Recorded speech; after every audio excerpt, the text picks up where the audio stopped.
اور حبیب خدا ختم الانبیاء بلندر صلوات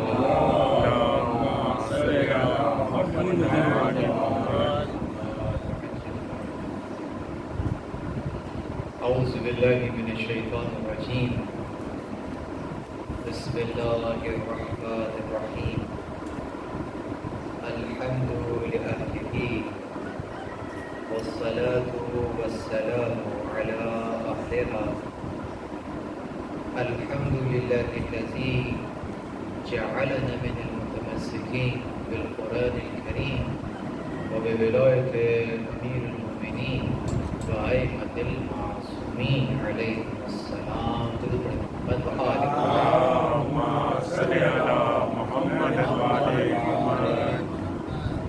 أما بعد قال الله سبحانه وتعالى في محكم كتابه المجيد وفرقانه الحميد بسم الله الرحمن الرحيم إن الله مع الذين اتقوا والذين هم محسنون درود محمد وعلى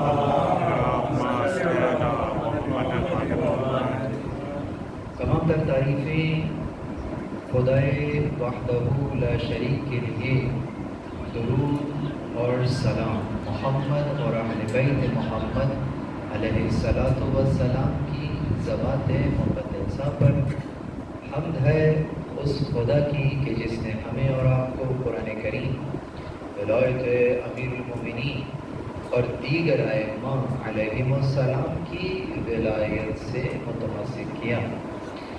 پروردگار عالم کا لطف ہے، پروردگار عالم کا احسان ہے، پروردگار عالم کی توفیق ہے کہ اس نے ہمیں اور آپ کو ایک اور موقع عنایت فرمایا ہے کہ ہم اور آپ ماہ مبارکہ رمضان میں ایک مرتبہ پھر سانس کھینچ رہے ہیں، اور یقیناً ان ساعتوں سے کما حقہ فائدہ اٹھانے کی اپنے تئیں پوری کوشش کر رہے ہیں، اور انشاءاللہ لطف پروردگار ہمارے شامل حال رہا ہے اور آئندہ بھی رہے گا کہ جس کے سبب ہم اپنے اس مقام کو پا سکیں کہ جہاں پروردگار عالم ہمیں دیکھنا چاہتا ہے۔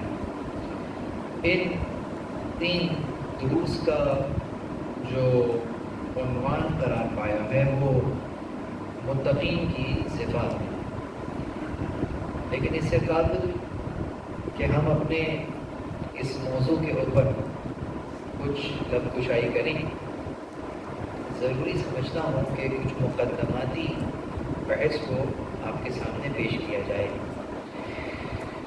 دیکھیے، جس انداز سے کچھ زمان اہم ہوتے ہیں، کچھ مکان اہم ہوتے ہیں، یا یوں کہیے کہ کچھ زمان محترم ہوتے ہیں، کچھ مکان محترم ہوتے ہیں، یعنی حرم زمانی بھی ہو سکتا ہے اور حرم مکانی بھی ہو سکتا ہے۔ جیسے جہاں ہم بیٹھے ہوئے ہیں اس کے آس پاس بہت سے گھر بنے ہوئے ہیں، لیکن انہی گھروں کے درمیان میں مسجد بھی ہے، تو جہاں بہت سے مکانوں کے درمیان میں ایک مکان اس انداز سے بنا ہوا ہو اور ہم کہیں کہ ان دونوں مکانوں میں کیا فرق ہے، لکڑی، پتھر، شیشہ، انہی سے تو مل کر یہ تمام کے تمام مکانات بنے ہوئے ہیں، تو سب برابر ہے، تو ہم یہی کہیں گے کہ جی نہیں، یہ بات درست ہے کہ اگر مادی نگاہ سے دیکھا جائے تو دونوں میں کوئی فرق نظر نہیں آ رہا ہے، لیکن جو خانہ خدا ہے وہ خانہ خدا ہے، وہ اللہ کا گھر ہے، وہ خدا کا گھر ہے، نسبت اس گھر کو کہاں سے کہاں لے کر جا رہی ہے۔ تو بس اب اگر عزیزوں ایسا ہی ہے تو دکھنے میں ایک جیسا ہے، لیکن یہ محترم ہے، اس کے الگ قوانین ہیں، اس کے الگ پروٹوکولز ہیں کہ جو ہم نے اور آپ کو فالو کرنے ہیں۔ بالکل اسی طریقے سے زمان بھی پروردگار عالم کی مخلوقات ہی میں سے ہی ہے، وقت جسے کہتے ہیں وہ خود تخلیق ہوا ہے۔ اگر ہم وقت کی بات کریں تو یہ سورج چاند کی گردش، یہ دن اور رات کا آنا جانا ہمارے اور آپ کے لحاظ سے ایک دن قرار پاتا ہے. تو پروردگار عالم ہی نے اس کو خلق فرمایا، نظام شمسی پروردگار نے خلق فرمایا. تو جسے آپ اور میں دن کہتے ہیں، وقت کہتے ہیں، یہ بھی مخلوق ہوگا اس انداز سے، کیونکہ یہ سیاروں کی اگر گردش کا نام وقت دیا جائے گا تو پھر یہ بھی مخلوق ہی قرار پائے گا. تو یقیناً اوقات تو پھر سارے ہی اوقات ہیں. تو جس انداز سے ہم نے بیان کیا کہ مخلوقات اگرچہ ساری کی ساری مخلوقات خدا ہی کی ہیں، لیکن جسے کہتے ہیں کہ اگر تلک الرسل فضلنا بعضهم علی بعض، اس نے رسولوں کو بھیجا، بعض کو بعض پر فضیلت دے دی، تو گویا تمام کے تمام رسول آپس میں برابر نہیں ہیں، کچھ بافضیلت ہیں، کچھ اتنے فضیلت کے نہیں ہیں. تو بالکل اسی طریقے سے اور مخلوقات کے اندر بھی یہ تفاضل کا یہ جو یہ سلسلہ ہے یہ جاری و ساری ہے. اگر اس موضوع کے اوپر دقت کی جائے تو پروردگار عالم نے سورہ مبارکہ حجرات کے اندر 13ویں آیت میں ہی بیان فرمایا کہ یا ایھا الذین یا ایھا الناس، اے وہ لوگوں، انا خلقناکم، ہم نے تمہیں خلق کیا ہے. بات شروع کی خلقت سے کہ دیکھو ہم نے تمہیں خلق کیا ہے، یعنی کہ سب کی نسبت تو یہی قرار پائے کہ تم سب کے سب مخلوق ہو اور ہم خالق ہیں. ہم نے تمہیں خلق کیا ہے.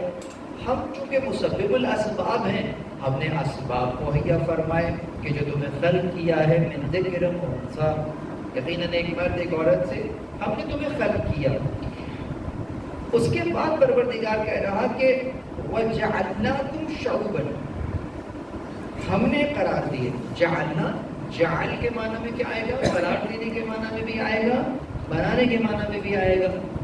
تو ہم نے قرار دیا، جعلنا، پروردگار نے اس شے کو اپنی طرف نسبت دیا، یعنی کہ یہ جو فرق رکھا تمہیں ہم نے قرار دیا شعوب. شعوب شعب سے ہے، شاخ کا معنی بھی آتا ہے، قبیلے کا معنی بھی آتا ہے. جس کو کہتے ہیں نا کہ فیملی ٹری سٹرکچر بناتے ہیں، جب فیملی ٹری بنتی ہے تو وہاں پہ شاخ در شاخ ایک دوسرے کو الگ الگ کر رہے ہوتے ہیں، تو اس شاخ کو عربی میں شعب کہتے ہیں. بیان کیا تھا غالباً یہاں یا کہیں اور، اسی معاملے میں شعبان کو بھی وہی شعب ہی اس میں چھپا ہوا ہے. تو کہا یہ ہم نے قرار دیا ہے، یعنی کہ تمہارے درمیان میں یہ جو فرق ہے کہ تم اس قبیلے سے ہو، تم اس قبیلے سے ہو، یہ تم نے نہیں کیا ہے، یہ ہم نے ہی کیا ہے کہ تمہیں اس قبیلے میں قرار دیا، تمہیں اس قبیلے میں قرار دے دیا. لیکن جو مسئلہ ہے وہ کیا ہے؟ وہ کہا کہ وہ جو شعوباً اور قبائل جو ہم نے تمہارے لیے بنائے ہیں، اس کی علت کیا ہے؟ لتعارف، تاکہ تم ایک دوسرے کو پہچانو.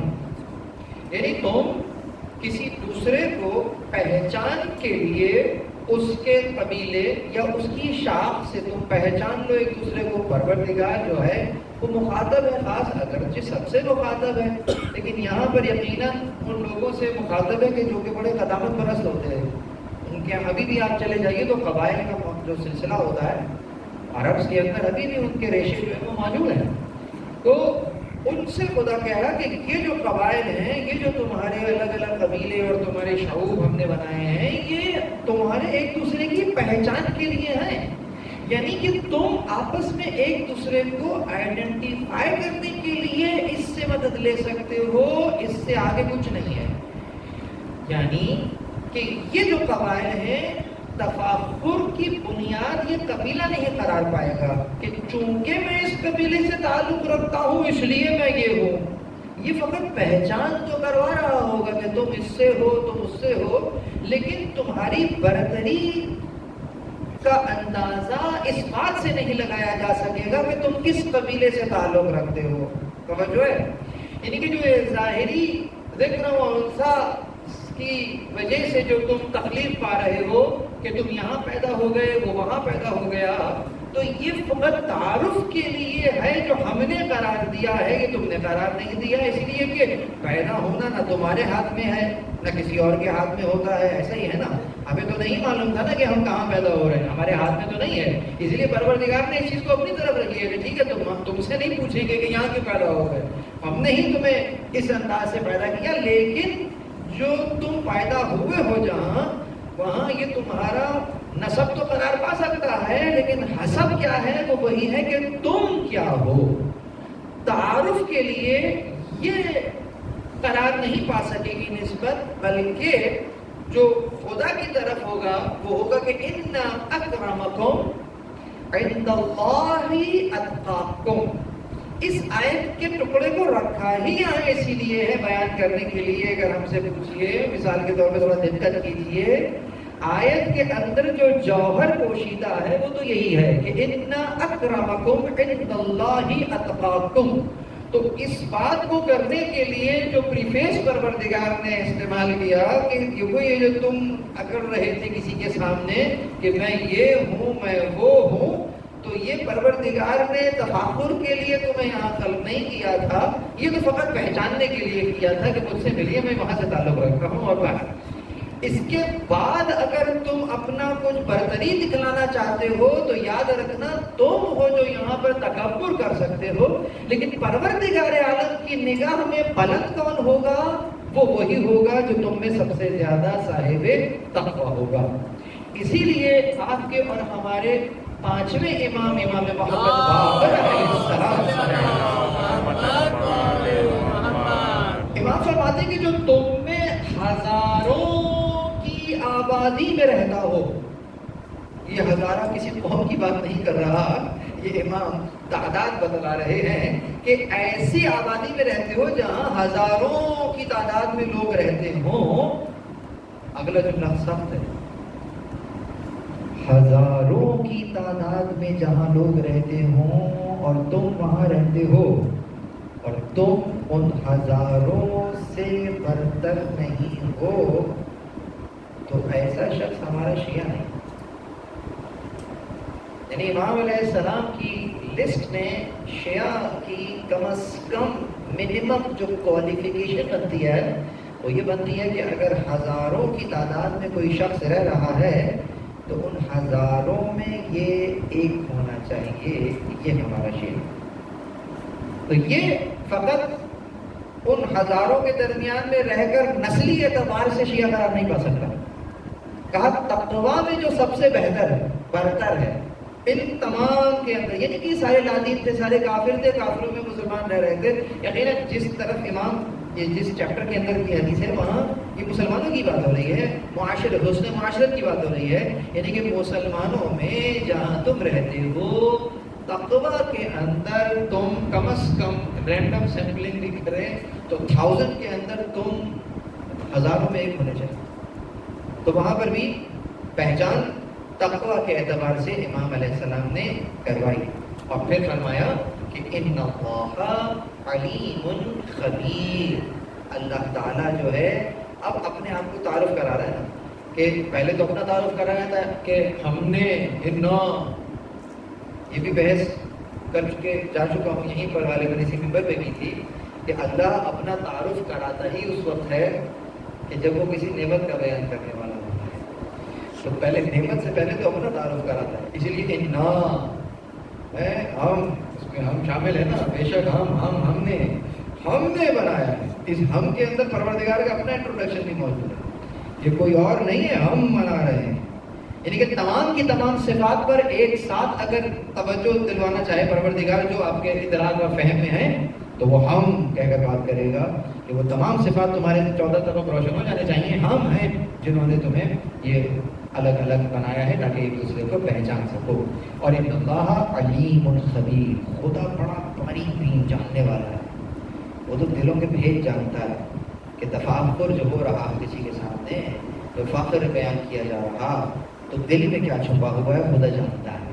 ٹھیک ہے، اب آگے چلیں۔ اب سوال یہاں یہ پیدا ہوتا ہے کہ جو آیت میں نے آپ کے سامنے پڑھی سورہ مبارکہ نحل کی آیت، سورہ مبارکہ نحل، آیت کا نشان 128، آیت کا نشان ہے 128 سورہ مبارکہ نحل۔ بیان ہوتا ہے کہ ان اللہ مع الذین اتقوا، کہ اللہ تعالیٰ کس کے ساتھ ہے؟ ان لوگوں کے ساتھ ہے مع التقوا، جنہوں نے تقویٰ کا اظہار کیا ہے، جنہوں نے تقوی اختیار کیا ہے. درود پر محمد و آل محمد.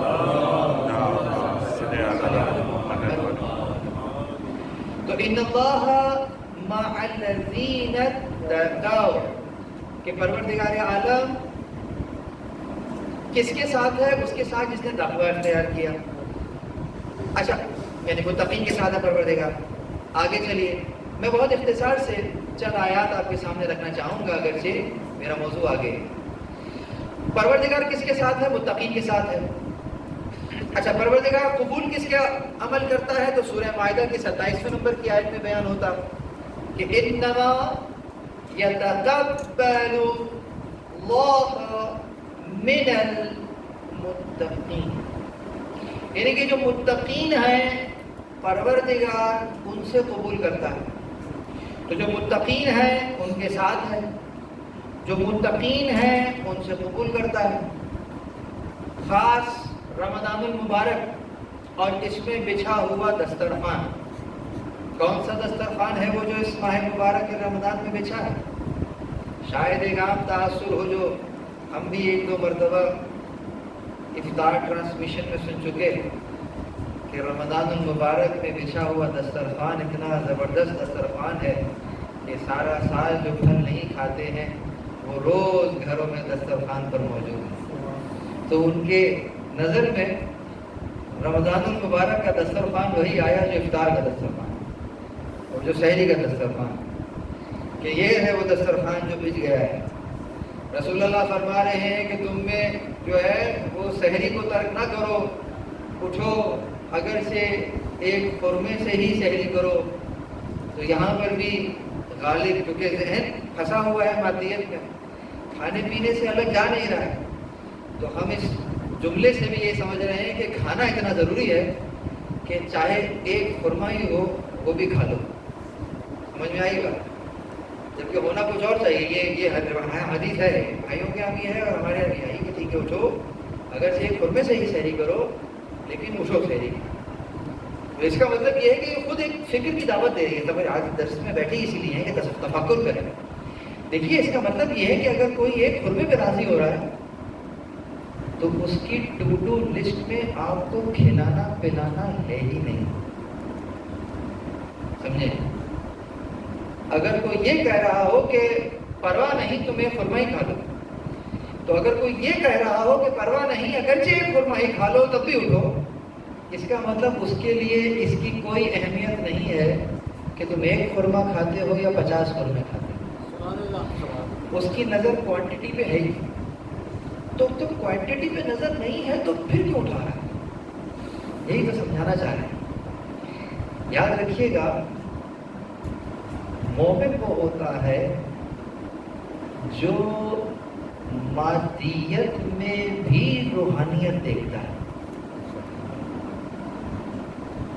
اور جو مادہ پرست ہوتا ہے، چونکہ مادہ پرست ہوتا ہے یہ روحانیت کے اندر بھی مادیت میں پھنس جاتا ہے. یہ جملہ وہ کہتے ہیں نا بڑے بڑے خطیب کہ میرا جملہ ضائع نہ جائے. میں نے اس جملے پہ محنت کی.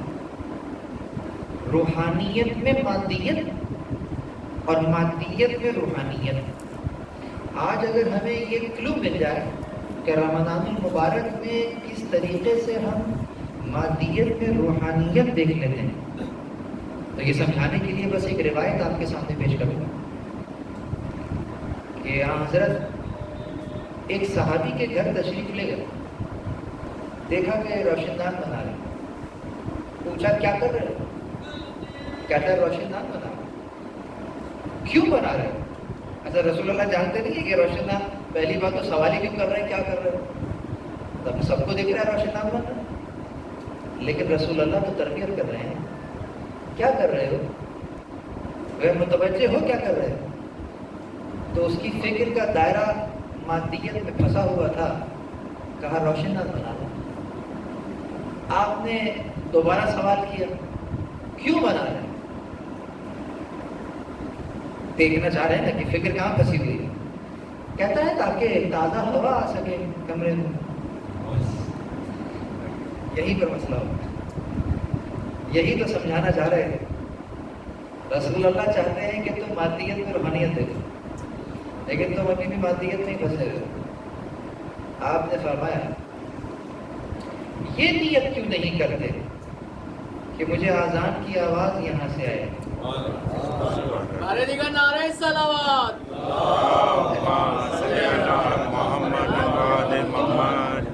نیت ہی یہ کیوں نہیں کر لیتے کہ تمہیں اذان کی آواز یہاں سے آئے گی. رہی بات تازہ ہوا کی تو وہ تو آنی ہے. یہ ہے مادیت میں روحانیت. کہا جب تک یہ روشن دان رہے گا تمہارے نام اعمال میں اذان کے سننے کا ثواب لکھا جاتا ہے. اس لیے کہ انما الاعمال بالنیات، عمل کا دار و مدار تو نیت کے اوپر ہے نا. یعنی کہ جس نیت سے تم نے وہ بنایا ہے تو جب تک وہاں اذان ہوتی رہے گی، جب تک تم اس کو سنتے رہو گے عزیزوں، ثواب وہی لکھا جاتا رہے گا. تو بس بالکل اسی طریقے سے کاروبار میں برکت کی دعا سب مانگتے ہیں. یہ بھی وہی مادیت فکر ہے جو پھنسی ہوئی ہے میں، آئی اور مائی سیلف. لیکن جب اس سے ذرا باہر چل کے دیکھیں کہ اگر میں کسی انڈسٹری کا مالک ہوں، کوئی مل اونر ہوں، یا میری ایک رعیت ہے، میں کسی ادارے میں باس ہوں اور کئی لوگ ہیں جن کی وجہ سے جن کو میں نے جاب پر رکھا ہوا ہے، میں امپلائر ہوں بہت سے امپلائیز کا. اب اگر تم یہ دعا مانگو کہ مجھے زیادہ منافع دے دے، مجھے یوں کر دے، مجھے یوں کر دے، تو پھر پھنس گئے مادیت. آؤ ذرا ایسی چیز کو انداز بدل کے مانگ لو اور کہو پروردگار یہ اتنے لوگ جن کے گھروں کا چولہا یہ سبب بنتا ہے کہ میری وجہ سے یہ سبب بن جاتا ہے کہ ان کے گھر کا چولہا جلتا رہتا ہے، پروردگار ان کے گھر کا چولہا کبھی ٹھنڈا نہ ہو. تم نے کس کے لیے دعا کی ہے؟ آپ نے تو سب کے لیے دعا کی ہے نا. اس دعا میں آپ نے اپنے لیے کچھ نہیں مانگا ہے، اگرچہ اس کے اندر آپ نے اپنے لیے مانگی لیا ہے، لیکن پھر بھی آپ نے اس انداز سے نہیں مانگا، آپ نے دوسرے کے لیے دعا کی ہے. تو پریشان نہ ہو، اللہ فرشتوں سے یہی کہے گا نا میرا بندہ اپنے لیے کچھ نہیں مانگ رہا، دوسروں کے لیے مانگ رہا ہے. اے میرے فرشتوں آؤ تم اس کے لیے امام زمانہ بلند تر صلوات. دیکھا آپ نے کس طریقے سے مادیت میں روحانیت کیسے نظر آتی ہے. اپنے بچے کو پیار کر رہے ہیں کہ میرا بچہ ہے، تمہارا بچہ. اللہ نے امانت دی ہے تمہیں. یعنی آگے آنے والے معاشرے کو پروردگار کو معلوم ہے نا کہ سب سے زیادہ محبوب عمل کون سا ہوتا ہے. اب یہ باتیں ہم کبھی اس طرح سے سنتے نہیں ہیں، اور کبھی اس طرح سے بھی سن لیں کہ وہ نکاح ہو رہا ہوتا ہے تو نکاح کے فوراً بعد دعا مانگی جاتی ہے. اور وہ پتہ نہیں ٹریڈیشنل ثقافت ہے ہماری یا رسم ہے اس لیے مانگی جاتی ہے یا واقعی سمجھ کے مانگی جاتی ہے. اگر سمجھ کے مانگی جائے تو واقعتاً اس سے زیادہ بہتر کوئی وقت نہیں ہے دعا مانگنے کا. اس لیے کہ اللہ کو پسند کیا ہے کہ کہہ رہا ہے کہ ہم نے قرار دیا ہے تمہیں شعوب، ہم نے قرار دیا ہے تمہیں قبیلے. یعنی کہ یہ جو تم نشو نما پا رہے ہو، یہ جو تم دنیا میں پھیلتے جا رہے ہو، یہ ہم نے کیا ہے نا. تمہیں ذکر و انثى ہم نے اسے قرار دیا ہے. تو یقیناً جہاں پر ازدواج ہو رہا ہوتا ہے، جہاں نکاح پڑھایا جا رہا ہوتا ہے، جہاں پر حرام سے بچنے کے لیے اس کا حرام کا سدباب کیا جا رہا ہوتا ہے، اور جو عمل انجام دیا جا رہا ہوتا ہے اس کے اوپر منحصر ہے اگلے معاشرے کے آنے کا. پروردگار کو اس سے زیادہ محبوب اور کوئی عمل نہیں ہے جہاں حرام سے بچا جا رہا ہو اور معاشرہ بننے کا یہاں پر جہاں بنیاد رکھی جا رہی ہو ایک نئے گھرانے کے وجود میں آنے کی. پروردگار کو اس سے بہتر تو کچھ بھی موجود پسند نہیں ہے. تو وہ کام جو پروردگار کو بہت محبوب ہے، جب وہ کام ہو رہا ہو وہاں ساتھ میں دعا کر لی جائے، پروردگار کو سجا فرماتا ہے. تو یقیناً اس عنوان سے یہ جو بچہ آپ کی گود میں آیا ہے یہ کیا ہے؟ اللہ کی امانت ہے. کیا کرنا ہے اس امانت کا؟ خیانت نہیں کرنی اس کے اندر. ہم نے فطرت اللہ پر پیدا کیا ہے اس کو، آپ نے اس کو مزید سنوارنا ہے، خراب نہیں کرنا ہے. گویا جو میں بچے کی تربیت کر رہا ہوں یہ میں اس کی امانت کا لحاظ کر رہا ہوں جب آپ تربیت فرمائیں پروردگار گواہ رہنا تم نے میری ذمہ داری لگائی ہے اور میں اس پر عمل کر رہا. یہ آپ نے مادیت میں پھر روحانیت دیکھ لی. گویا پروردگار عالم کی جو مشیت ہے اس پر آپ نے عمل کیا ہے. عزیزوں تو اس طرح سے میں نے دو مثالیں آپ کے سامنے پیش کرنی ہیں. اب آپ جگہ جگہ یہی چیز جو ہے وہ ملاحظہ فرمائیں گے. یقیناً دسترخوان تو سب کے یہاں بچتا ہے, آپ کھاتے ہیں, اگرچہ وہ بھی ضروری ہے اور ویسا نہیں کہ خدا نہ خواستہ اس کو آپ بالکل نیگلیکٹ کر دیجئے, لیکن اس میں بھی روحانیت اس انداز سے دیکھ لیجئے. چلیں آئے آج کسی کو کھلانے کے لیے دسترخوان بچاتے ہیں, آج اپنے دسترخوان پہ پھر کسی کو, انبیاء کے واقعات پڑھیے, وہ تو ڈھونڈتے تھے کہ آج میرا مہمان کون ہوگا, آج کون ہوگا. گویا دسترخوان پر جب تک مہمان نہ ہو ان کا لقمہ جو ہے وہ ان کے حلق سے نہیں اتر رہا ہے. یعنی یہ کھلانے کے لیے دسترخوان بچ, کھانے کے لیے تو سب دسترخوان بچاتے ہیں, کھلانے کے لیے دسترخوان بچھا لیجئے, مادیت میں روحانیت پھر نظر آ جائے گی. میں کتنی مثالیں دوں آپ کو, 3 مثالیں تو بہت ہو گئی ہیں, اب آپ آگے چلیے. تو کیا کہا کہ تقویٰ. اب مسئلہ کیا ہو گیا؟ مسئلہ یہ ہو گیا کہ اللہ قبول بھی ان سے کر رہا ہے کہ جو متقی ہیں. دوسرا مسئلہ یہ کہ پروردگار بھی ان کے ساتھ ہے کہ جو متقی ہیں. تیسرا مسئلہ یہ ہو گیا, اچھا مسئلہ میں کہہ رہا ہوں یعنی کہ یہ پوائنٹرز ہیں, یہ اسٹیٹمنٹس ہیں جس کو ہم رکھیں گے. کیا یہاں پر بھی پروردگار عالم جو ہے وہ یہ دیکھ رہا ہے کہ تقویٰ کس کے پاس ہے. اب سلسلہ یہ ہے کہ میاں یہ تقویٰ آئے گا کیسے, اور یہ اس کی نشانیاں کون کون سی ہیں.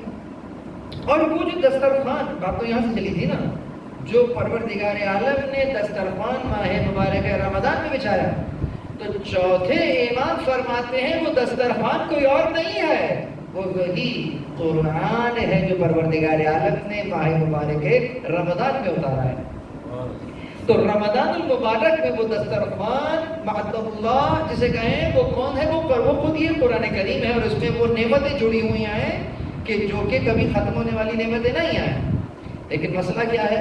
مسئلہ یہ ہے کہ پہلے درجے میں تو میں اپنے لیے بات کر رہا ہوں کہ مجھے یہی ادراک نہیں تھا کہ قرآن بھی کوئی دسترخوان ہو سکتا ہے. اور جب پتہ چل بھی گیا کہ اچھا چلیں ہے وہ دسترخوان, تو یہ نہیں پتہ چل رہا تو پھر نعمتیں کون سی جڑی ہوئی ہیں, اٹھانا کون سی ہے نعمت کو. اس لیے کہ وہ ہدایت نہیں ہو پا رہی ہے. کیوں؟ جب قرآن سے پوچھا کہ کیوں نہیں ہدایت ہو پا رہی, تو قرآن نے بھی جواب دے دیا اس لیے نہیں ہو پا رہی کہ قرآن کو اصل ہدایت کسے کرتا ہے؟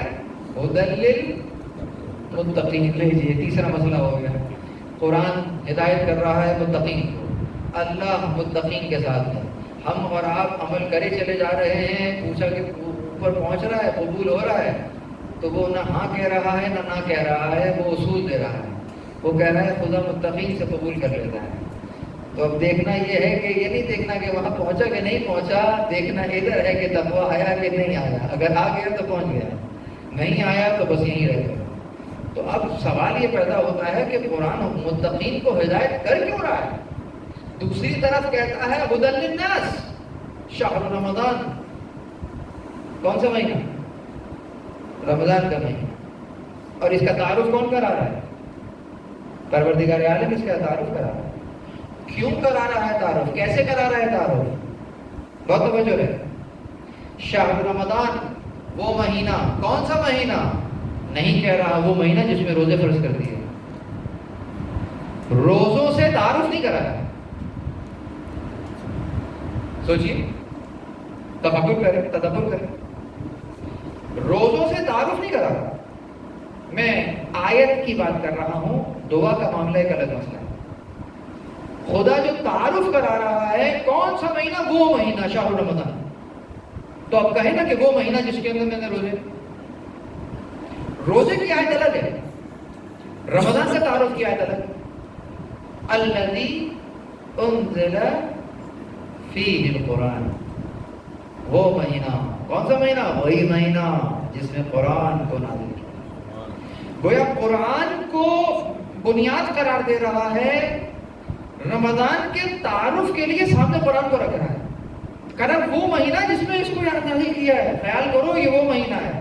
اس کا مطلب کچھ تو خاص ہے اس مہینے میں, اور اس قرآن میں کوئی ربط اس انداز کا ہے کہ جس کو سمجھنا ہے کہ کیوں پروردگار عالم جو ہے وہ تعارف ہی اسی سے کرا رہا ہے.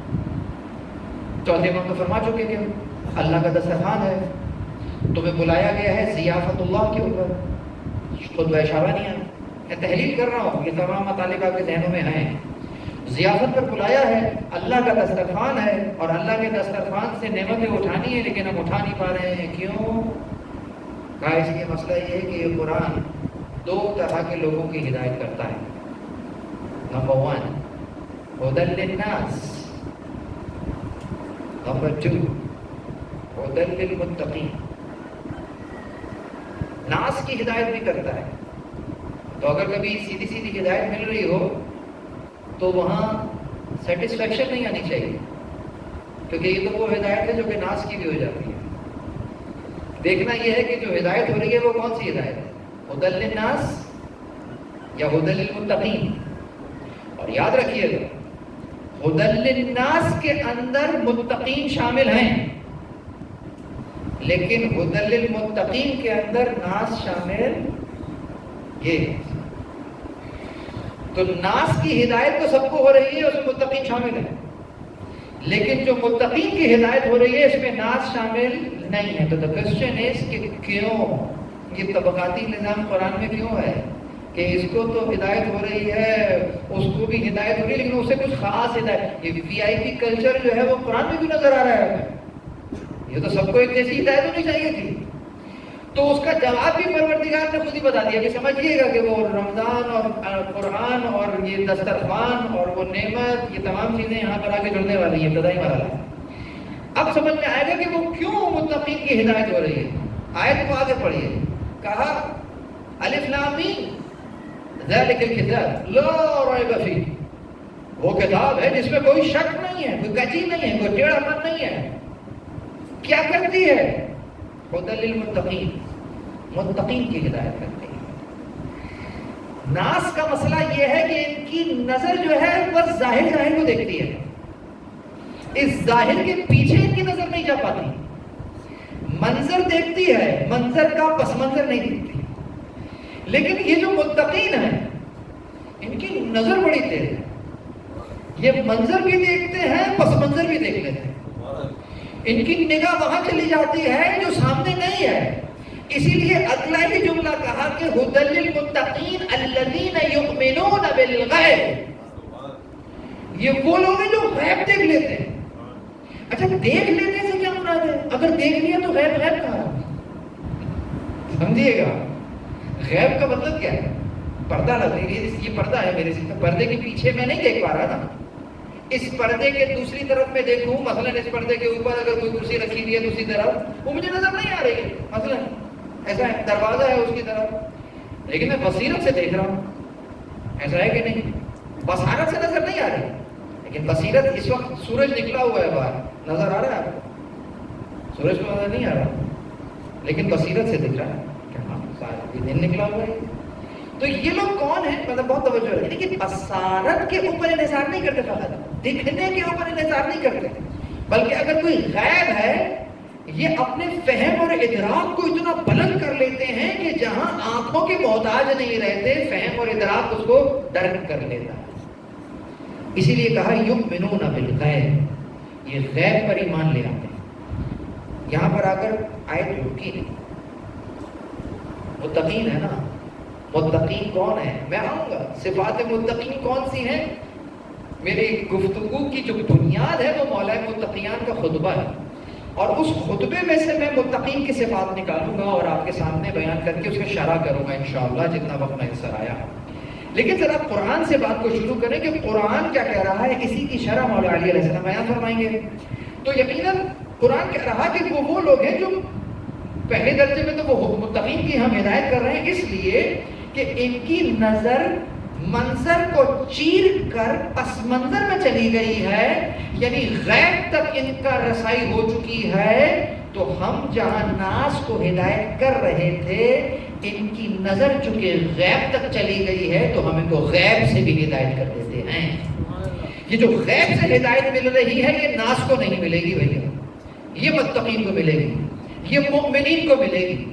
یہ ہر کس کو نہیں مل سکتی. یہ ہر جس کو کہتے ہیں کہ کامن مین جو ہے وہ اس سے پھر وہ ہدایت نہیں لے سکے گا جو وہ دینا چاہ رہا ہے، بلکہ ممکن ہے کہ وہ جو سامنے سے ہدایت لینے پر اکتفا کر رہا تھا، ممکن ہے کہ اگر یہ ہدایت لینا چاہ رہا ہے تب تو چلو مل بھی جائے گی، لیکن اگر یہ گمراہی تلاش کرنے کے لیے قرآن میں آئے گا تو قرآن اس کو گمراہی بھی دے دے گا۔ اسی لیے کہا یہدی بہ کثیر ویضل بہ کثیر، بہتوں کو ہدایت کر دیتا ہے، بہتوں کو گمراہ کر دیتا ہے۔ کون؟ قرآن۔ کیسے؟ قرآن کیسے گمراہ کر دیتا ہے؟ کہا وہ کہ جن کے دل میں کجی ہے، جن کے دل میں زائغ ہے، جن کے دل میں مرض ہے، وہ جب آ کر اس قرآن کو پڑھتے ہیں اور تفرقہ ایجاد کرنے کے لیے، منافرت پھیلانے کے لیے جب کوئی آیت پڑھتے ہیں تو یہی مسلمان دوسرے مسلمان کا گلا کاٹ دیتا ہے قرآن پڑھ کر۔ سمجھ میں آئی بات؟ خوارج ذہن میں آ گئے، طالبان ذہن میں آ گئے، تو وہ جو پروڈکٹ امریکن پروڈکٹ بنائی گئی وہ بھی تو اس پر لیبل مسلمانوں کا ہی ہے نا، وہ بھی تو قرآن پڑھ کر ہی یقیناً اس وقت جتنے فرقہ جات موجود ہیں، اگر کوئی لیفٹ رائٹ چلا گیا ہے وہ بھی اپنے صحیح ہونے کا ثبوت قرآن سے پیش کرتا ہے۔ یعنی کہ کیا؟ یعنی قرآن کی تطبیق کرتا ہے، قرآن کی تفسیر نہیں کرتا۔ تفسیر تو یہ ہے کہ قرآن پڑھا جائے اور اس کو سمجھا جائے اور اس میں سے عقیدہ لیا جائے، یہ تفسیر ہے۔ تطبیق کیا ہے؟ تطبیق یہ ہے کہ پہلے عقیدہ بنایا جائے اور بنانے کے بعد پھر قرآن میں ڈھونڈا جائے کہ کون سی آیت کے ساتھ یہ فٹ ہو سکتا ہے اور اس آیت کے اوپر اس کو چڑھا دیا جائے۔ اس کو تطبیق کہتے ہیں، تفسیر نہیں کہتے ہیں۔ تو تفسیر کیا ہے؟ تفسیر القرآن یفسر بعضہ بعض، قرآن کا بعض حصے کی شرح کرتا ہے، یعنی کہ قرآن خود قرآن کو سمجھاتا ہے۔ یا دوسرے درجے کے اندر آئیے تو وہ لوگ کہ جو کہ راسخون فی العلم ہے، جنہیں پروردگار عالم نے علم عطا کیا ہے، جو کہ معصومین ہیں، جب وہ قرآن کی شرح بیان کرتے ہیں تو یقیناً وہ خود اس آیت کی شرح بیان کر دیں گے، لیکن کیا شان ہے شرح بیان کرنے کی کہ جب ان سے پوچھا جائے کہ یہ آیت کیا ہے سمجھا دیجئے تو وہ بدلے میں دوسری آیت کی تلاوت کرتے ہیں کہ کیا تم نے وہ آیت نہیں پڑھی، کیا تم نے فلانا آیت نہیں پڑھی۔ تو گویا ان کی طرف جائیں، اہل بیت کی طرف جائیں تو وہ پھر قرآن کی طرف موڑ دیتے ہیں، قرآن کی طرف جائیں تو وہ اہل بیت کی طرف موڑ جاتا ہے، کیونکہ قرآن اور اہل بیت جدا نہیں ہے، ساتھ ساتھ ہیں، دونوں ایک دوسرے کو سمجھاتے ہیں اس اعتبار سے۔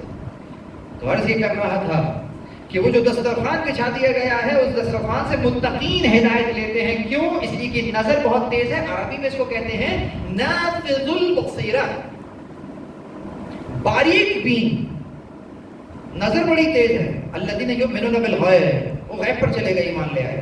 یہ وہ صفت ہے جو کہ جب چھٹے امام غازی عباس کا تعارف کرا رہے تھے تو وہ تعارف کراتے ہوئے پہلی صفت یہی بیان کی تھی کہ کان عباس، کان عم العباس، ہمارے چچا عباس کیا تھے؟ نافذ البصیرہ، بڑے باریک بین تھے۔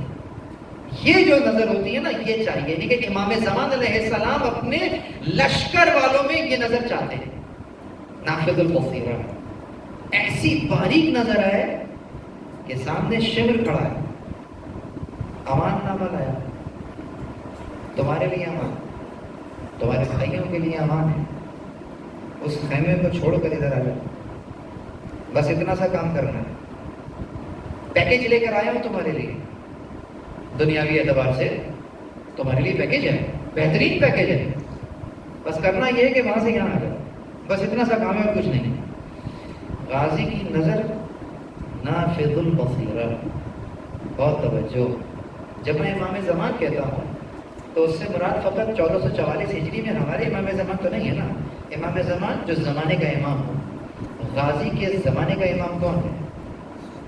امام حسین علیہ السلام ہیں، ٹھیک ہے نا، اس وقت جس وقت کی بات بتا رہا ہوں۔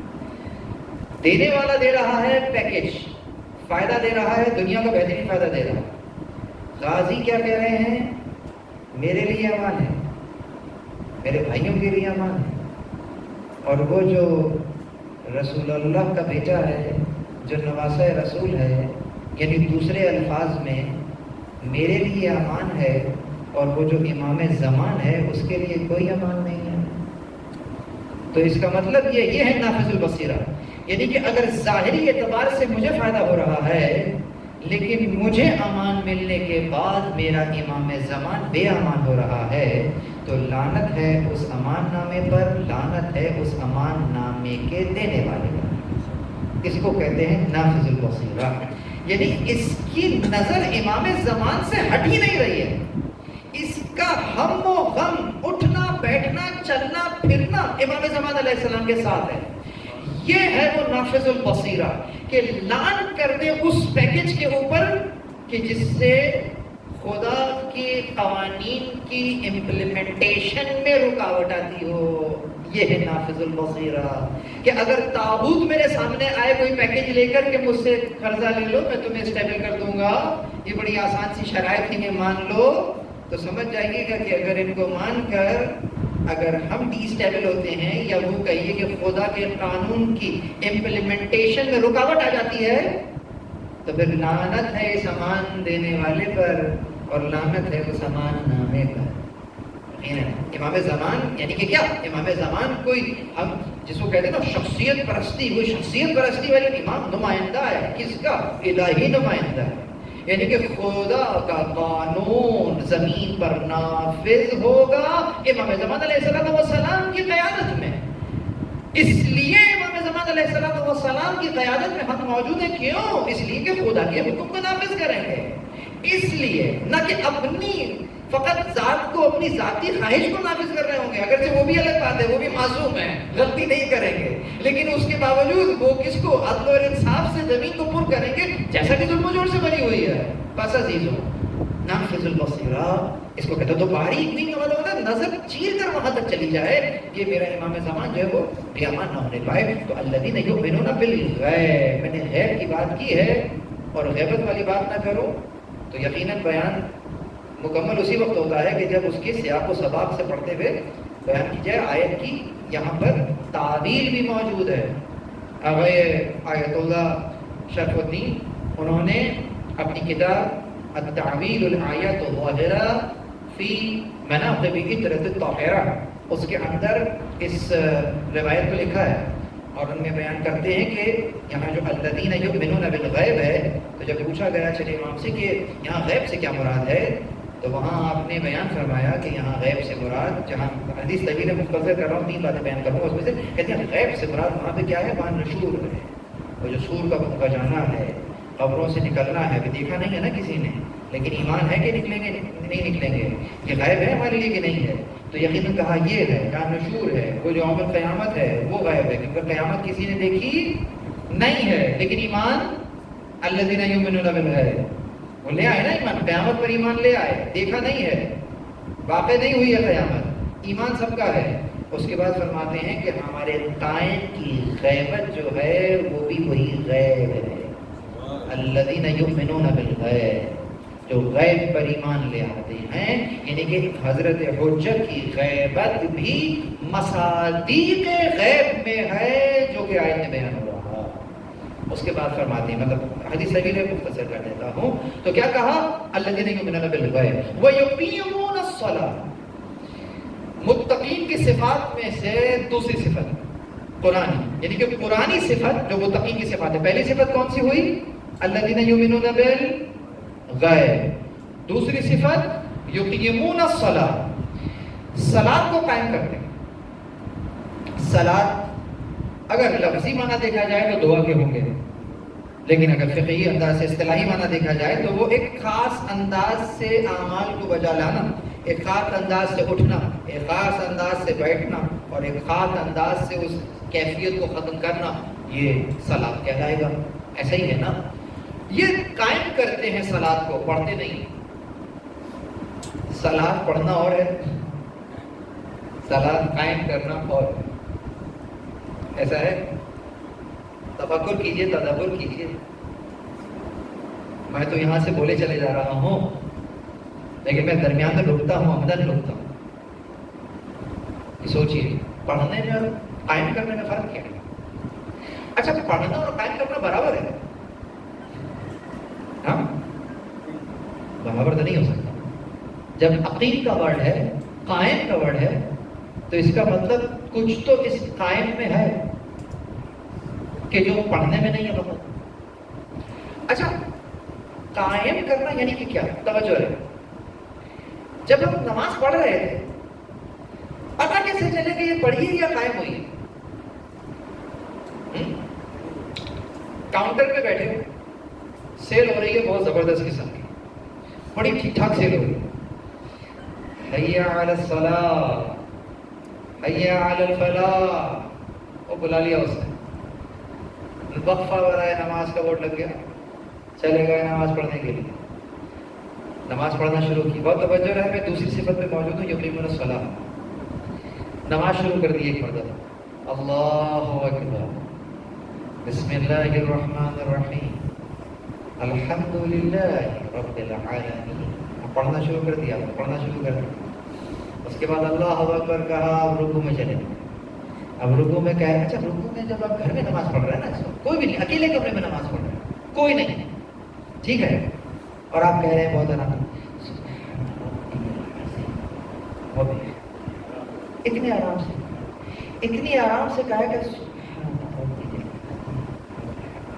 جو برابر میں کھڑا ہے اس کو بھی آواز نہیں آئے گی، پھر آپ کھڑے ہوئے، پتہ ہے کیا کہہ کے کھڑے ہوئے؟ سمع اللہ لمن حمدہ، سن لیا اس نے، ابھی جو سرگوشی کی ہے نا تم نے، اس نے سن لیا، سمع اللہ، اللہ سن لیتا ہے، کس کو؟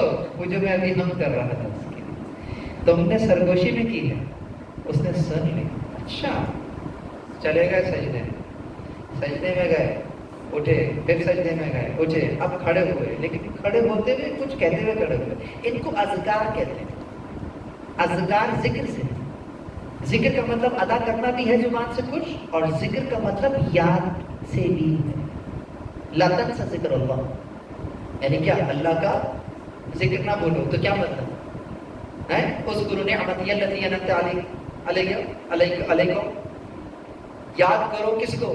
یہاں پہ ذکر کا مطلب کیا لیا؟ یاد کرو، لا تنسى ذکر اللہ، اللہ کا ذکر، اللہ کی یاد کو نہ بھلاؤ، تو یہ جو ذکر کیا ہے نا تم نے، ذرا ذہن میں رہے، اب ذہن میں رہ گیا ہے کہ نہیں رہ گیا؟ آؤ ذرا پڑھ لی نماز، کاؤنٹر پہ کھل گیا کاؤنٹر، سیل شروع ہو، کیا کہہ رہے تھے وہاں پہ؟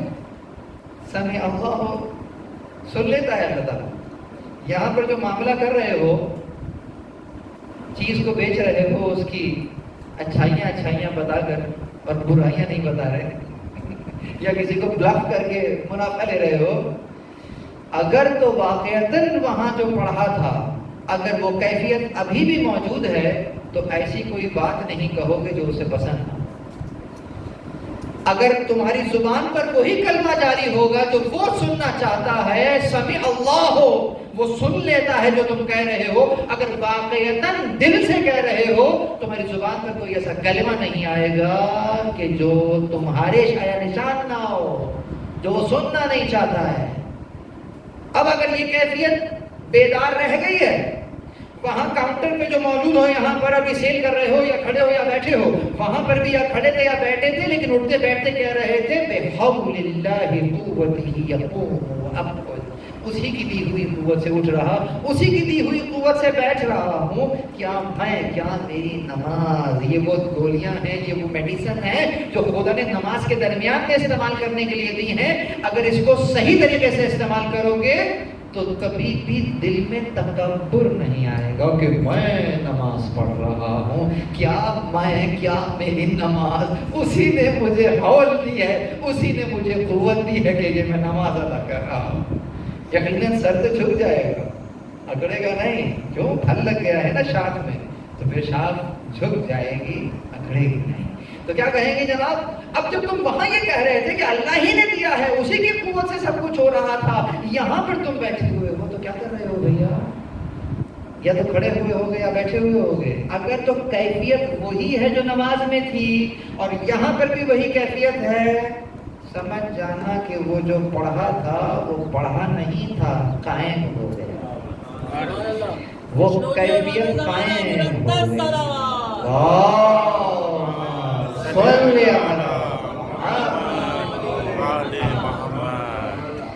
قائم ہو گئی ہے۔ فجر کی نماز کی کیفیت ایسی رہی، اسی لیے دیکھیں اس نے آپ کو ساری ڈوز ایک ساتھ کھانے کو نہیں کہا کہ صبح اٹھو اور صبح 17 4 رکعت نماز پڑھو پھر کام پہ نکل جاؤ اب اگلے دن نماز پڑھنا نہیں. وہ جانتا ہے انسان کی فطرت کو مادیت میں پھنسا ہوا ہے, خدا معلوم کس وقت ادھر سے ادھر ہو جائے تو وہ دن میں 5 مرتبہ دیتا ہے. ڈاکٹر تو 3 مرتبہ کہتا ہے صبح دوپہر شام, اگر سے 3 مرتبہ کے اوقات اس نے 3 ہی بتائے ہیں, اس میں تم یہ 5 نمازیں پڑھتے ہو تو یہ تم 3 وقت میں پڑھ لیا کرو. یہ میڈیسن ہے, تمہیں کنیکٹ رکھے گی ہم سے, تمہیں دور نہیں جانے دے گی.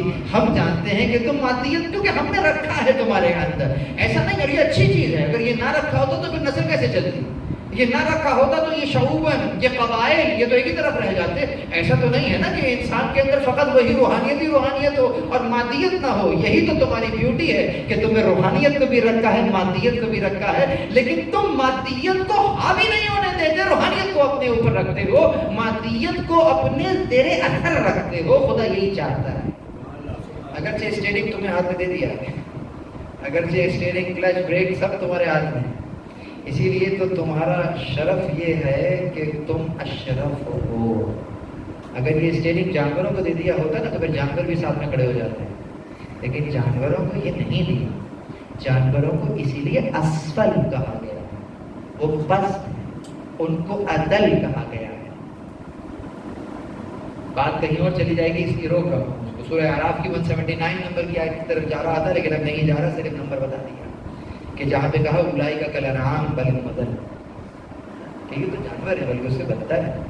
لیکن تو جانور نہیں ہے, تو انسان ہے. حیوانی صفات ضرور رکھتا ہے لیکن تو انسان ہے. تو اپنی ان کمال کے اوپر, یعنی کہ ہم نے تجھے رکھا تو اس پست عالم میں ہے, لیکن اس عالم کے لیے نہیں رکھا. جانا تجھے بہت آگے, بہت اوپر جانا ہے, اور وہاں جانے کے لیے تیرے اندر جو صفات ہم نے قرار دی ہیں, جیسے بھائی ابھی تلاوت کر رہے تھے, وَنَفْسٍ وَمَا سَوَّاهَا فَأَلْهَمَهَا فُجُورَهَا وَتَقْوَاهَا قَدْ أَفْلَحَ مَنْ زَكَّاهَا وَقَدْ خَابَ مَنْ دَسَّاهَا. ہم نے ہی قرار دیا, ہم نے ہی بنایا ہے, ہم نے الہام بھی کر دیا. فُجُورَهَا, تیرے لیے جو برا ہے وہ, وَتَقْوَاهَا, پھر بات تقویٰ پر آ گئی. سمجھ میں آ رہی ہے بات؟ یعنی کہ وہ جو تقویٰ ہے وہ باہر سے نہیں آئے گا, تیرے اندر الہام کر دیا ہے ہم نے. اندر جوانوں کو ان کی لینگویج میں سمجھا دوں, تم نے وائرس ڈیفینیشن بھی اندر اپڈیٹڈ ہے, اینٹی وائرس بھی انسٹالڈ ہے. اینٹی وائرس کا مطلب کیا ہے, یعنی بچنا کیسے ہے اس سے. پروردگار عالم نے وائرس ڈیفینیشن بھی اپڈیٹ کی, فَأَلْهَمَهَا کہہ کر, وَتَقْوَاهَا. ہمارے یہاں ترجمے میں ہم لکھا ہوتا ہے کہ اچھائی اور برائی بتا دی. اس کو کہاں لکھا ہے اچھائی, اس میں اچھائی کہاں ہے؟ اس میں اردو میں پڑھتے ہیں قرآن, سمجھنے کے لیے ایک زینہ ہو سکتا ہے لیکن کافی نہیں ہے. ترجمہ ہے, قرآن کی ترجمانی نہیں ہے. ترجمانی کیسے ہوگی؟ وہ عربی کو عربی میں بیٹھ کے پڑھو. اور تم اپنے پروردگار کی کون کون سی نعمتوں کو جھٹلاؤ گے. بچپن سے آج تک میں نے تو عموماً جب بھی سنا تو یہی والا ترجمہ کہتے ہوئے سنا, فَبِأَيِّ آلَاءِ رَبِّكُمَا تُكَذِّبَانِ. اور تم اپنے پروردگار کی کون کون سی نعمتوں کو جھٹلاؤ گے. آیت میں 2 کا بیان ہے, اور تم دونوں اپنے پروردگار کی کون کون سی نعمت کو جھٹلاؤ گے. رَبِّكُمَا, کما تسنیہ کا صیغہ ہے, تم دونوں.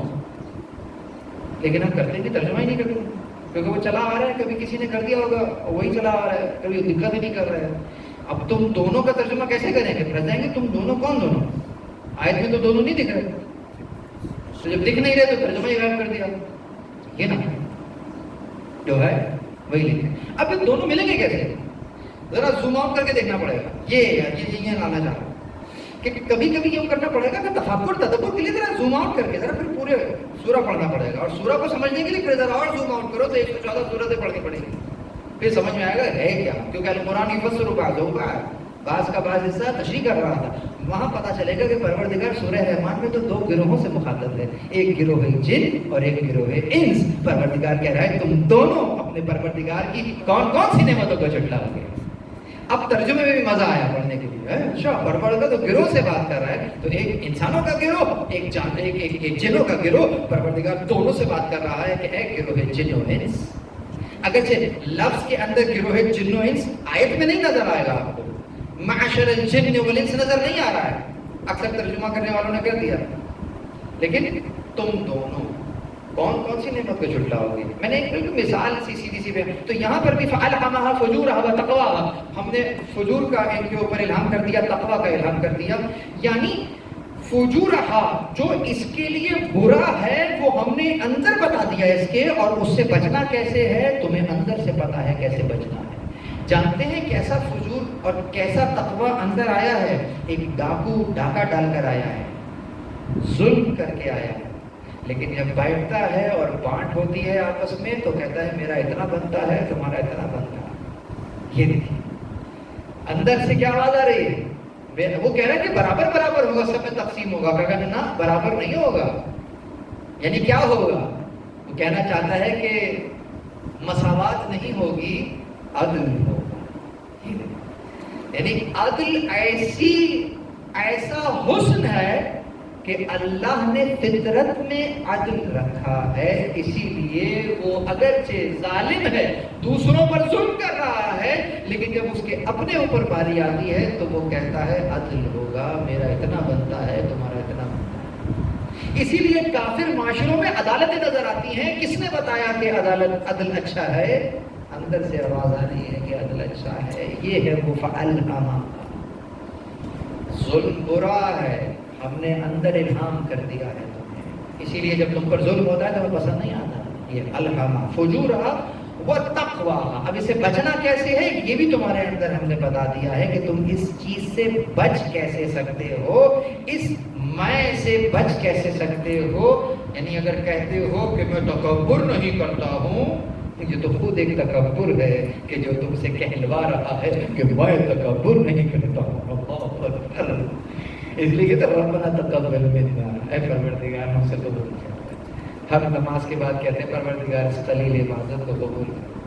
یعنی کہ اہل بیت علیہ السلام نے یہ دعاؤں کو تعلیم فرمایا کہ دیکھو یہ دعاؤں کی ڈوز لیتے رہو گے تو تمہارے ذہن میں کبھی بھی تکبر نہیں آنے پائے گا۔ بس عزیزو، متقین کی دوسری صفت تھی یہ یقیمون الصلاۃ، اور آخری صفت آج کی جو متقین کی صفات ہیں وہ تو قرآن کی نظر ہو گئی ہیں، اگرچہ آئندہ درس کے اندر میں خطبے میں سے اس کو لوں گا انشاءاللہ، محسوس ہوں گے۔ تیسری صفت بہت اہم ہے، اور جہاں پھر وہ مادیت میں پھنسا ہوا انسان پھنس کے رہ جاتا ہے۔ مما رزقناہم ينفقون، ترجمہ کریں، مما رزقناہم، اس میں سے جو انہیں رزق دیا گیا ہے، ينفقون۔ اچھا ينفقون مضارع ہے، میں بہت زیادہ خوش نہیں کرنا چاہتا اس موضوع کو۔ ينفقون مضارع کا صیغہ ہے، مطلب اس کے اندر زمانہ نہیں پایا جاتا۔ یہ نہیں ہے کہ وہ اس میں سے عنقریب خرچ کریں گے، یا یوں نہیں ہے کہ انہوں نے خرچ کیا تھا، نہیں، ينفقون جاری صیغہ ہے، اس میں زمانہ نہیں پایا جا رہا ہے، کہ ان کی صفت بیان کی جا رہی ہے کہ ایسا ممکن نہیں ہے کہ ہم انہیں رزق دیں اور وہ اس میں سے خرچ نہ کریں۔ یعنی ہم ان کو مما رزقناہم، ہم نے جو رزق ان کو دیا، اگلے ہی لمحے ان کو انفاق کرتے ہوئے پایا۔ اور یہ چیز امام علیہ السلام نے اس انداز سے بیان فرمائی کہ معصوم کی حدیث کے فرماتے ہیں کہ اِنَّا لِلَّهِ عِبَادًا يُخُصُّهُمْ بِالنِّعَمِ لَمَنَافِعَ لِعِبَادِ، اللہ تعالیٰ نے مخصوص کیا ہے اپنے کچھ بہت سے اپنے کچھ بندوں کو، يُخُصُّهُمْ بِالنِّعَمِ، نعمت کے ذریعے سے ان کو مخصوص کر دیا ہے۔ کیوں؟ انہیں ہم نے نعمت دی ہے، کس لیے؟ لَمَنَافِعًا عِبَادِ، اپنے بندوں کے لیے کہ یہ ان کو اس سے فائدہ پہنچائیں گے۔ یعنی نعمت ملی ہی اسی لیے ہے کہ تم بندوں کو فائدہ پہنچاؤ گے، اور یہ اس نعمت کا انفاق ہے۔ یہ نعمت کون سی نعمت ہے؟ میرا ذہن چونکہ مادی ذہن ہے اور میں پھنس گیا فقط اپنے والیٹ میں کہ پروردگار نے مجھے سیلری دی ہے اور یہ پیسہ خرچ کرنا جو ہے وہ ينفقون ہے۔ وہ صاحب بہت خرچ کرتے ہیں۔ کیا خرچ کرتے ہیں؟ کہتا ہے وہ دیکھو انہوں نے جناب یہ بنوا دیا، یہ عمارت بنوا دی، یہ مسجد بنوا دی، یہ دیگ پکوا دی، تو ساری چیزیں جو جا رہی ہیں وہ والیٹ سے نکل ہی نہیں رہا نا، گلے سے بات باہر نہیں آ رہی۔ ينفقون خرچ کرتے ہیں، کیونکہ خرچ کا تعلق فقط پیسے سے آ گیا، جبکہ خدا کیا کہہ رہا ہے؟ مما رزقناہم، جو رزق ہم نے دیا۔ اب دیکھنا یہ پروردگار نے فقط پیسہ دیا تھا، اور رونے کی بات تو یہ ہے کہ وہ نوٹ کے اوپر بھی بینکر حضرات سامنے بیٹھے ہوئے ہیں، اس میں نوٹ پہ بھی ہی لکھا ہوا ہے غالباً، تو کیا ہے اصول ہے؟ میں نے تو غور سے دیکھا بھی نہیں، رزق حلال، اصول رزق حلال عین عبادت ہے۔ مطلب کہ جب نوٹ کو دیکھا تو رزق نظر آیا، پتہ چلا کہ رزق فقط یہ نوٹ ہے، اگر ملا تو صحیح ہے، نہیں ملا تو رزق نہیں مل رہا۔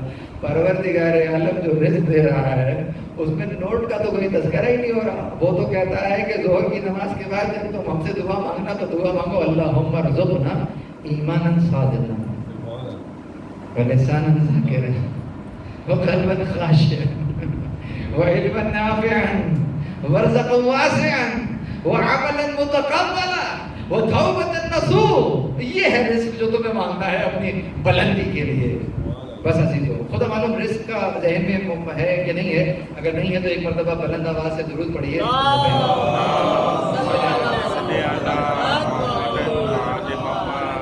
انتہائی اختصار کے ساتھ دھیان دو، رزق کسے کہتے ہیں پھر اس سے پوچھ لیجیے گا اگر سمجھ میں نہیں آئے تو بہرحال بزرگوں کو سبق سنا رہا ہوں میں، جوانوں سے مخاطب ہوں، پھر پوچھ لیجیے گا سمجھ میں نہ۔ رزق کا مطلب ہوتا ہے حصہ۔ حصہ یعنی کہ کیا؟ یعنی حصہ کس چیز کے لیے؟ یعنی کہ نشو و نما کے لیے، ارتقاء کے لیے جو حصہ ہمیں اور آپ کو درکار ہے، اس حصے کا نام رزق ہے۔ اگر میں کہتا ہوں کہ گندم رزق ہے تو یہ ایک عام تصور ہے کہ گندم رزق ہے، لیکن اگر غور سے عرفانیات کی اینک لگا کے دیکھیں گے تو پھر گندم رزق نظر نہیں آئے گا، بلکہ گندم محتاج رزق نظر آئے گا۔ گندم تو خود رزق کا محتاج ہوگا کہ اگر اس کو پانی نہ ملے تو گندم نہ ہو، تو ہم کہیں گے کہ پانی رزق ہے، تو پانی بھی رزق نہیں ہوگا کہ اگر ہائیڈروجن اور آکسیجن نہ ملے تو پھر پانی نہ ہو۔ اور نہ فقط ہائیڈروجن اور آکسیجن بلکہ وہ بھی ایک خاص ترکیب سے ملیں گے کہ ہائیڈروجن کے 2 چاہیے، آکسیجن کا 1، تب بنے گا پانی، ورنہ کہ یہ کرائے پہ پانی بن جائے گا۔ تو پانی تو اسی وقت بنے گا، ورنہ کیا ہوگا؟ تو اب جب بنے گا پانی تو اس کے لیے یہ رزق قرار پایا۔ تو میں کہوں گا بھیا رزق کیا ہے پھر؟ کچھ بھی تو جہاں ہاتھ رکھ رہا ہوں وہاں کہہ رہے ہیں یہ رزق نہیں ہے، یہ تو خود محتاج رزق ہے، تو رزق کیا ہے؟ تو رزق کا مطلب پھر یہی ہوگا کہ ہاں اس کا ایک عام مطلب یہی لیا جائے گا کہ اس کا مطلب ہے حصہ، یعنی کہ اگر اس بیج کا کمال یہ ہے کہ یہ درخت بن جائے تو بیج سے درخت تک کے فاصلے میں درمیان میں اس کو اپنا حصہ چاہیے ہوگا، یہ اس کے لیے رزق قرار پا رہا ہوگا۔ بالکل اسی طریقے سے تو عالم اسفل میں ہے، جانا ہے عالم معانا میں، اپنی پستی سے اس کمال تک کے سفر میں درمیان میں جو تیرا حصہ تجھے چاہیے اسے ہم رزق کہتے ہیں۔ اسی لیے کہہ رہے تھے کہ اللہم ارزقنا ایمانا صادقا، یہ کمال کا سفر سچے ایمان کے ساتھ طے ہوگا۔ یہ کمال کا سفر ذکر کرنے والی زبان، ذکر کرنے والی زبان کون سی ہے؟ یہ نہیں کہ ہر وقت سبحان اللہ سبحان اللہ سبحان اللہ کہہ رہے، ہر وقت تسبیح ہاتھ میں ہے تو ذکر ہو رہا ہے، نہیں۔ کسی نے امام معصوم سے پوچھ لیا مولا بتائیے سب سے افضل ذکر کون سا ہے؟ امام نے فرمایا سنو سب سے افضل ذکر کیا ہے؟ یہ سننے والا شاید سمجھ گیا ہوگا کہ کچھ بتانے والے ہیں، ذرا یاد کروں لکھنا شروع کر دوں۔ امام نے بتلایا افضل ذکر یہ ہے کہ خدا کی معصیت سے بچو، یہ ہے وہ ذکر، افضل ذکر ہے۔ افضل ذکر خدا کی معصیت سے بچو، یعنی کہ کیا؟ جب خدا کی یاد دل میں ہوگی تو معصیت تو قریب بھی نہیں آ سکے گی۔ اس وقت کے لیے اتنا ہی رکھوں گا، گہرائی میں نہیں جاؤں گا، آپ لوگ پریشان ہو جائیں گے کہ یہ نہیں کہہ رہے گناہ سے بچو،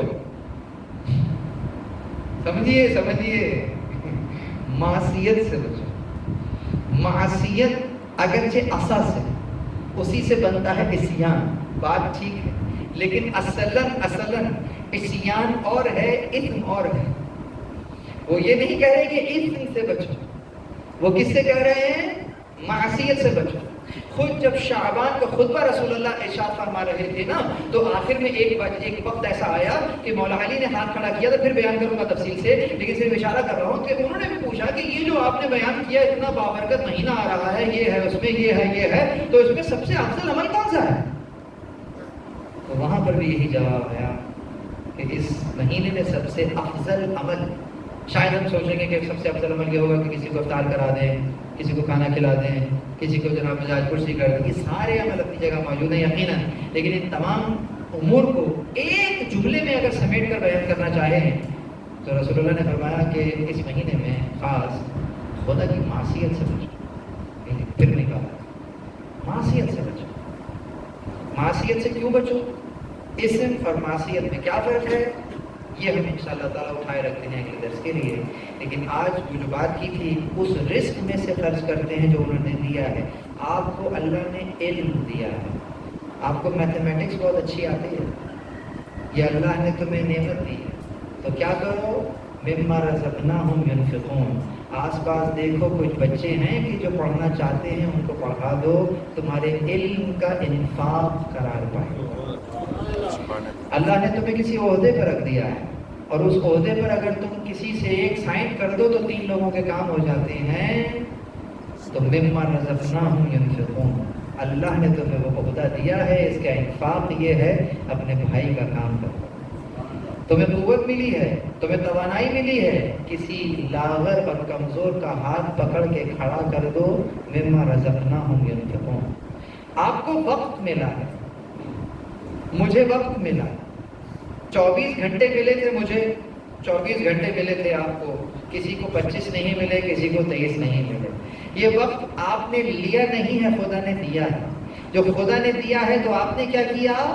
آپ نے اس وقت کو اسی کی راہ میں خرچ کر دیا، مما رزقناہم ینفقون۔ انہوں نے اس کو جو ہم نے دیا تھا، انہوں نے اپنے وقت میں سے وقت نکال کر کسی کو دے دیا، میں اپنے وقت سے وقت نکال کر آپ کو دے رہا اور یہ باتیں بیان کر رہا ہوں۔ ان کا اثر انشاءاللہ ہم سب کے، مجھ سمیت ہم سب کے نفوس کے اندر وارد رہے گا۔ یہ علم کی انفاق ہے، یہ علم کا انفاق۔ معصومین کا انفاق کیا ہے؟ یقیناً انہوں نے صراط مستقیم پر جہاں وہ خود ہیں، یہ میں عامیانہ گفتگو کر رہا ہوں عوام الناس کے لیے، وگرنہ اگر متقین سے پوچھیں گے تو وہ یہ نہیں کہیں گے کہ یہ صراط مستقیم پر ہیں، وہ کہیں گے کہ کیا صراط مستقیم ان کے علاوہ کچھ اور ہے، وہ تو وہاں تک چلے جائیں گے۔ تو کیا کہا؟ یہ شے بیان کر رہے تو وہ خود تو صراط مستقیم ہیں، ان کے نور کا جلوہ یہ ہے کہ وہ دوسروں سے بھی، یعنی کہ جو ان سے متمسک ہو جاتا ہے یہ بھی ان کے درجے میں وہاں سلمان منا اہل البیت قرار پاتا ہے کہ آنے سے پہلے فارس کے رہے ہوگے، لیکن بیٹھ کر اٹھو گے محمدی ہو کر اٹھ جاؤ گے۔ پروردگار عالم سے دعا ہے کہ آج جو ہم نے متقین کی صفات قرآن کریم سے بیان کی کہ الذین یؤمنون بالغیب وَيُقِيمُونَ الصَّلَاةَ وَمِمَّا رَزَقْنَاهُمْ يُنْفِقُونَ، یہ جو 3 صفات ہم نے بیان کی، پروردگار ہمارے نفس میں وہ وسعت عنایت فرما کہ ہم ان صفات کے عکاس کریں۔ پروردگار تجھے واسطہ محمد علیہ محمد علیہ السلام کا ماہ مبارک سیام سے ہمیں ویسے استفادہ کرنے کی توفیق عنایت فرما جیسا استفادہ کیے جانے کا حق ہے۔ پروردگار تجھے واسطہ محمد علیہ بیت محمد علیہ السلام کا، تجھے واسطہ امام زمان علیہ السلام کے روزے کا جو آج انہوں نے رکھا ہے، ہمارے روزوں کو ان کے اس روزے کے طفیل وسیلے سے قبول اور مقبول کرنا۔ پروردگار تجھے واسطہ محمد اور اہل بیت محمد علیہ السلام کا ہمارے امام زمان بالکل ویسا ہی ہے جیسے ہم چاہتے ہیں۔ پروردگار امام زمان کو ہمیں ایسا قرار دے جیسا ہمارا امام زمان ہمیں دیکھنا چاہتے ہیں۔ پروردگار امام زمان علیہ السلام کے دل کو ان کے ظہور کے ذریعے سے شاد اور خوشنود فرما، ہمیں ان کے اعوان اور انصار میں سے قرار دے۔ ایک مرتبہ بلند آواز میں درود پڑھ دیجیے، اللہم صلی علی محمد و آل محمد وعجل فرجہ۔